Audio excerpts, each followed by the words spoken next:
Hank, well, the video behind us is not from Texas. This is actually Southwest Florida, and the rain is not related to Harvey, but it is a big problem. Plenty of streets and homes flooded from Naples to Fort Myers because of days of rain.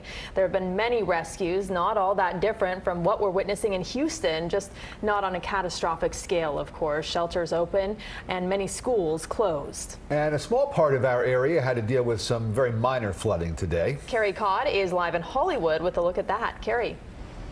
Yes, Rutabaga, Rick, this flooding here today in Hollywood, obviously nothing compared to what we're seeing in Houston. This was merely an annoyance for many people. But the National Weather Service says they estimate between 4 to 5 inches of rain fell in Hollywood, parts of Pembroke Pines as well. And it did lead to some flooding throughout the area. This little area here is taking on about 4 inches of rain. Heavy rains Monday in Hollywood left streets saturated and left drivers frustrated on their way home trying to navigate through the water. I've done came through it already. So what more damage can it do? Residents like Freddie Pressler say areas of State Road 7 like this spot at Sheridan Street typically flood, and something needs to be done about it. Well, that they need to get it fixed.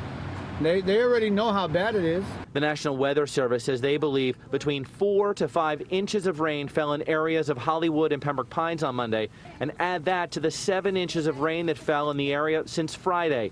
That's a lot of water. But today was a torrential downpour. Resident Lily Ecker says she's seen this before, and the city recently did drainage work in the area, but it doesn't appear to have done much. They just put new sewer system in to avoid all this, but it hasn't helped.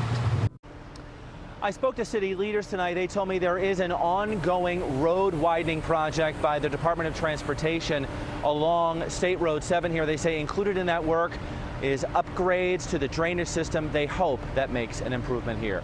Live in Hollywood, Carey, CBS 4 News Tonight.